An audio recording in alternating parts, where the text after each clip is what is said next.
Start کرتے ہیں مسور بن نفسی کا پارٹ 2، جہاں سے ہم نے کہانی چھوڑی تھی۔ کمرے میں کوئی داخل ہوا تھا۔ وہ جانتا تھا اس کی ماما ہے اور وہ ان کا اگلا سوال بھی جانتا تھا۔ عیسیٰ بیٹا، ابھی تک جاگ رہے ہو؟ اس کے ہونٹ مسکراہٹ میں ڈھل گئے تھے۔ جی ماما، تھوڑا سا کام باقی تھا، وہ مکمل کر رہا تھا۔ اچھا سو جاؤ، اب کافی دیر ہو گئی ہے۔ جی ماما، بس ختم کر کے سوتا ہوں۔ اچھا پھر کیا سوچا تم نے؟ اگر آپ کو ٹھیک لگتا ہے تو مجھے کوئی مسئلہ نہیں ہے، لیکن ان کی مرضی بھی اہم ہے، یہ بات ذہن میں رکھیے گا۔ ٹھیک ہے، میں کل ہی جاؤں گی خالہ کی طرف۔ انہوں نے مسکرا کر اس کا ماتھا چوما اور چلی گئیں، اور وہ اٹھ کر وضو کرنے لگا۔ تہجد کے نوافل ادا کرنے کے بعد اس نے دعا کے لیے ہاتھ اٹھائے۔ اس کے پاس مانگنے کے لیے بہت کچھ تھا۔ اپنے سارے دن کی کہانی وہ ہر دعا میں اللہ سے شیئر کرتا تھا۔ اللہ پاک، میں نہیں جانتا وہ کیسی ہے، نہ میں نے کبھی ان کو دیکھا ہے، مجھے ان کی صورت سے نہیں، ان کی سیرت سے غرض ہے۔ اللہ پاک ان کو اپنے محبوب بندوں میں شامل رکھیے گا، اور اگر ان کے پاس نہیں ہے تو ہدایت کا تحفہ عنایت فرمائیے گا، آمین۔ یہ اعلاف کے لیے عیسیٰ کی پہلی دعا تھی، اور اسے وہاں سے روزی دے گا جہاں اس کا گمان بھی نہ ہو، اور جو اللہ پر بھروسہ کرے تو وہی اس کے لیے کافی ہے۔ بے شک اللہ اپنا کام پورا کرنے والا ہے، بے شک اللہ نے ہر چیز کے لیے ایک مقدار مقرر کر رکھی ہے۔ رزق کا لفظ قرآن میں صرف کھانے پینے اور دنیاوی وسائل کے لیے استعمال نہیں ہوا، بلکہ اس کے معنی بہت وسیع ہے۔ ظاہری رزق، کھانا پینا، مال و دولت، صحت و وسائل۔ باطنی رزق، ایمان، ہدایت، محبت الہی، سکون قلب، علم، معرفت۔ اللہ نے ہر چیز کے لیے قدر مقرر کی ہوئی ہے، یعنی حالات، وقت، لوگ، وسائل، سب کچھ اللہ کی مصلحت اور تقدیر کے مطابق ہے۔ اعلاف کے لیے ہدایت کی دعا وہاں سے کی گئی تھی جہاں سے اس کو گمان بھی نہیں تھا۔ عثمان نہیں کرو پلیز، ہم پر یہ ظلم مت کرو۔ وہ گڑ گڑا رہی تھی، لیکن شاید سامنے والا انسان پتھر دل تھا۔ میں نے فیصلہ کر لیا ہے صالح، اور اب میں پیچھے نہیں ہٹوں گا۔ اس نے گویا موت کا پروینہ لہرایا تھا۔ لیکن ہم تمہاری فیملی ہیں، تم ہمیں کیسے چھوڑ سکتے ہو؟ وہ شخص اٹھا اور صالح کی طرف بڑھا۔ میں پیچھے نہیں ہٹ سکتا اب، تم اور یہ۔ اس نے ڈرے سے ہمیں بچے کی طرف اشارہ کیا۔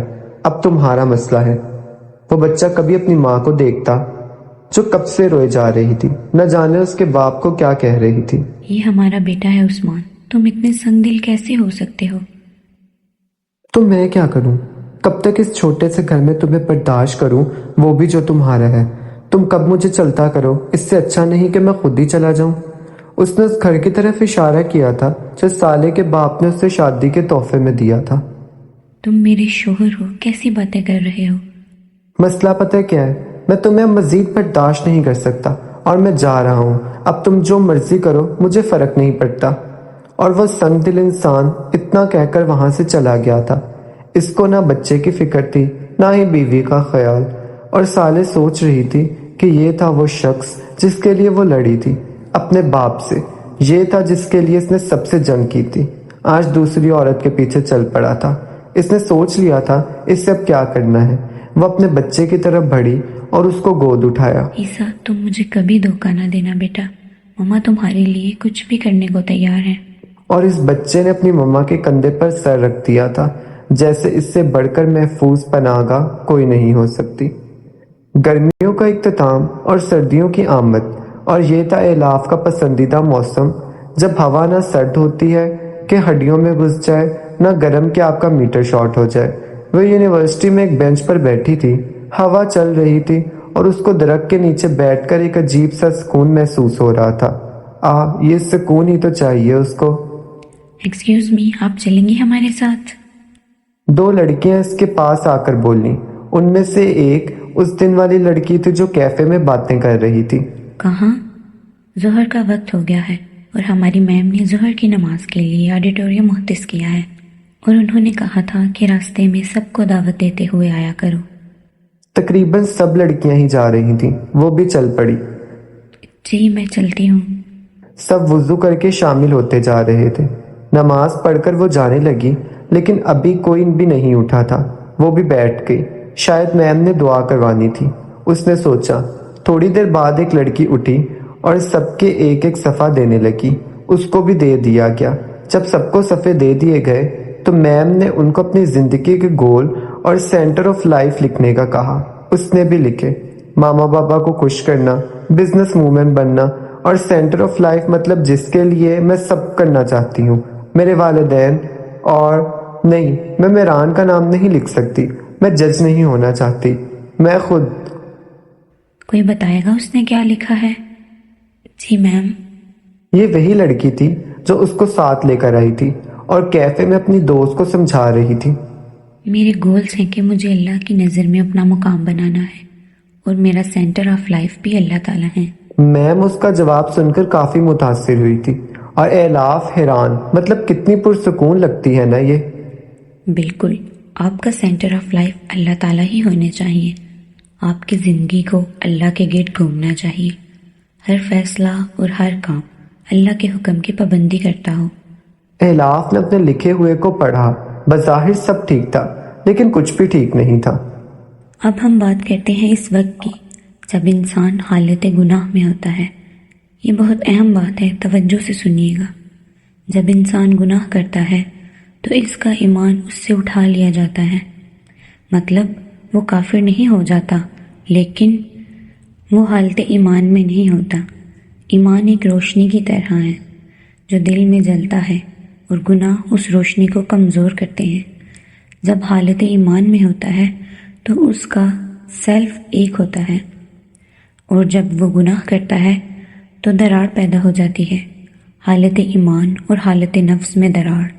پھر دونوں میں ایک جنگ شروع ہو جاتی ہے، اور انسان اختیار کھونے لگتا ہے اپنے نفس پر، اپنے کردار پر اور اپنی سوچ پر۔ پھر وہ نفس کی قید میں ہوتا ہے، انسان کی اتھارٹی ختم ہو جاتی ہے۔ میم، یہ جنگ کیسے ختم ہوتی ہے؟ ایک لڑکی نے میم سے سوال کیا۔ بہترین سوال ہے۔ جب انسان توبہ کر لیتا ہے تو حالت ایمان میں واپس آ جاتا ہے، جنگ ختم ہو جاتی ہے اور دراڑ پر ہو جاتی ہے۔ توبہ کرنا لازم ہے۔ میم، جن کو گناہ کا احساس ہے لیکن وہ ہٹ نہیں رہے، وہ کیا کریں؟ اپنے لیے ہدایت کی دعا مانگنا شروع کر دیں۔ اس جملے کے ساتھ محفل برخاست ہو گئی تھی اور سب آڈیٹوریم سے نکلنا شروع ہو گئے تھے۔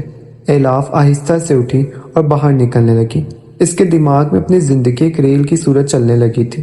اب اس کا سفر شروع ہونے کو تھا۔ وہ شیشے کے سامنے کھڑا اپنی تیاری پر آخری نظر دہرا رہا تھا۔ اس نے ٹیبل سے گھڑی اٹھا کر پہنی اور اپنا لیپ ٹاپ بیگ اٹھا کر باہر نکل گیا۔ سیڑھیاں اتر کر وہ ڈائننگ ہال میں داخل ہوا اور سربراہی کرسی کھینچ کر بیٹھ گیا۔ ملازمہ ناشتہ لگا چکی تھی۔ ماما کدھر ہے رخسانہ آنٹی؟ وہ اپنے کمرے میں ہے، میں بلا کر لاتی ہوں۔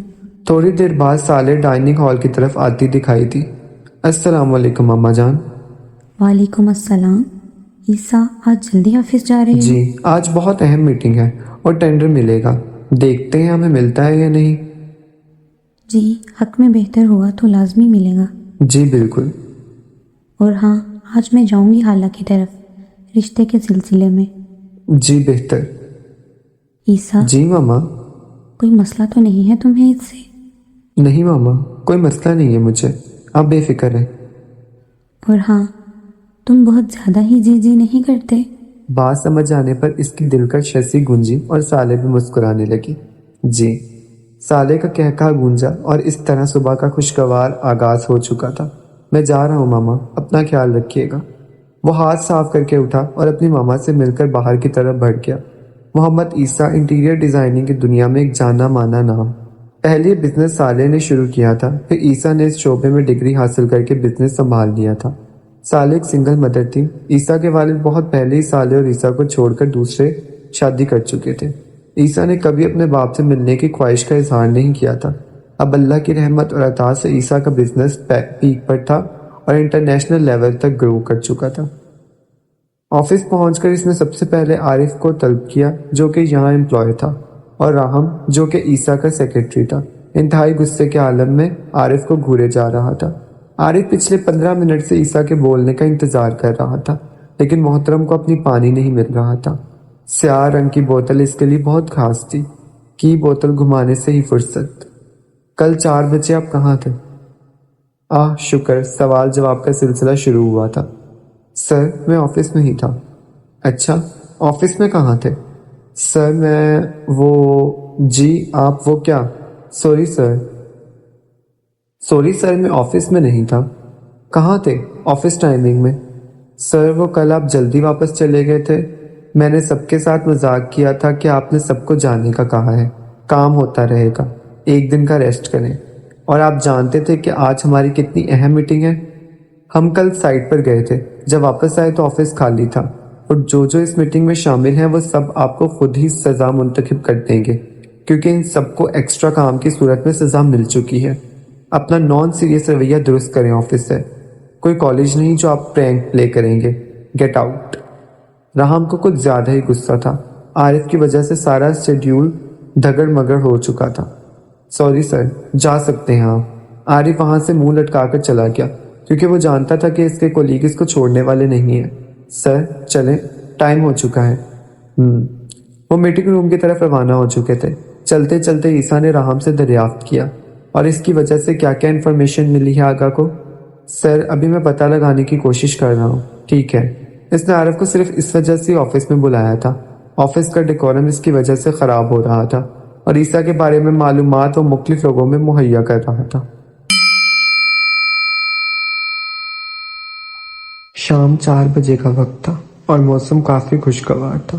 ایک لڑکا ہاتھ میں چائے کا مگ تھامے لان میں یہاں وہاں چکر لگا رہا تھا اور فون پر کسی سے اونچی آواز میں بات کر رہا تھا، شاید کسی پر اپنا غصہ اتار رہا تھا۔ تم کیا بکواس کر رہی ہو؟ فوراً منع کر دو ان لوگوں کو۔ میں منع کروں گی ماما کو؟ ماما پاپا میری مرضی کے بغیر ہاں نہیں کریں گے۔ جو بھی ہے، خبردار اگر تم نے مجھے دھوکہ دیا۔ میں کیوں آپ کو دھوکہ دوں گی؟ اچھا میں چلتی ہوں، ماما بلا رہی ہیں۔ Okay bye. اس نے جھنجھلا کر فون کاٹا اور چائے پینے لگا۔ اتنے میں اسے اپنے والدین اپنی طرف آتے دکھائی دیے۔ اس نے بددلی سے چائے کا گھونٹ بھرا اور مگ ٹیبل پر پٹک دیا۔ کیا بات ہے میران، اتنے غصے میں کیوں ہو؟ مہرین نے اپنے بیٹے کا سرخ پڑتا چہرہ دیکھ کر تشویش کا اظہار کیا۔ اتنے میں آغا کرسی پر بیٹھ چکے تھے، جو کہ مہران کے والد اور مہرین کے شوہر تھے، جو کہ بہت ہی بڑی انٹیریئر ڈیزائن کمپنی کے شیئر ہولڈر تھے۔ ماما بابا، میں نے آپ کو الاف کے بارے میں بتایا تھا نا؟ ہاں بتایا تھا، کیا ہوا اس کو؟ آپ بس آج کل میں ہی رشتہ لے جائیں۔ اس کے پیرنٹس راضی ہیں؟ آغا نے سوال داغا تھا۔ مجھے نہیں پتا اس کے رشتے آ رہے ہیں، اور عین ممکن ہے کہ اس کے پیرنٹس کوئی اچھا رشتہ ڈھونڈ کر ہاں کر دیں گے۔ بات کر لو تم اس سے، ہمیں تو کوئی مسئلہ نہیں۔ مہدین نے بول کر آغا کی طرف دیکھا، جو پریشان نظر آ رہے تھے۔ آپ کو کیا ہوا ہے؟ اس بار بھی ٹینڈر عیسیٰ کو مل چکا ہے۔ یہ لڑکا دنوں میں چھا رہا ہے۔ تم کیوں نہیں کچھ کرتے مہران؟ جلد اپنی ڈگری مکمل کرو اور بزنس میں مدد کرو۔ کب ثابت کرو گے کہ تم ہماری اولاد ہو؟ آغا؟ مہرین نے گھور کر آغا کی طرف دیکھا تھا۔ کیا آقا، میں نے کچھ غلط کہا ہے؟ وہ عیسیٰ چند ہی سال بڑا ہو گیا اس سے، اور آج اتنی بڑی کمپنی کا اکلوتا مالک ہے اور اپنے والدین کے لیے فخر کا باعث ہے۔ مہران اپنے باپ کی اس طرح کی گفتگو سے تنگ آ چکا تھا اور اپنی ماں کو مدد طلب نگاہوں سے دیکھ رہا تھا۔ بس کریں آغا، کر لے گا مہران بھی کچھ، آخر اتنے ٹیلنٹڈ پیرنٹس ہیں اس کے۔ ہاں میں تو ہوں ٹیلنٹڈ، لیکن تمہاری گارنٹی نہیں دے سکتا۔ مہرین نے بیزار نظروں سے آغا کو دیکھا۔ اتنے میں مہران اٹھ کر چلا گیا اور ملازمہ ان کے لیے چائے لے آئی تھی۔ آغا نے اپنی سیکرٹری کو فون کیا اور عیسیٰ کی معلومات نکلوانے کو کہا۔ آخر پتا تو کرے ہے کون یہ۔ مجھے تو عیسیٰ بہت اچھا لگتا ہے، آپ بتائیں رہبر صاحب۔ حالہ اور رہبر لاؤنج میں بیٹھے الاف کے لیے آئے رشتے کو ڈسکس کر رہے تھے۔ صالح حالہ کی بچپن کی بہت اچھی دوست تھی اور دونوں کا آپس میں میل جول اب بھی بہت زیادہ تھا، بس الاف اور عیسیٰ کبھی نہیں ملے تھے، نہ ہی ایک دوسرے کو دیکھا تھا۔ مجھے بھی کوئی اعتراض نہیں ہے، بس الاف کی مرضی جاننا ضروری ہے۔ الاف ہاں ہی کرے گی۔ یہ تو اب الاف ہی بتائے گی۔ آریان جاؤ، الاف کو بلا کر لاؤ۔ آریان الاف کا بھائی اور اس کا کبھی کبھی بننے والا دوست، اکثر اوقات تو جنگ ہی چلتی تھی۔ اہلے بابا بلا رہے ہیں۔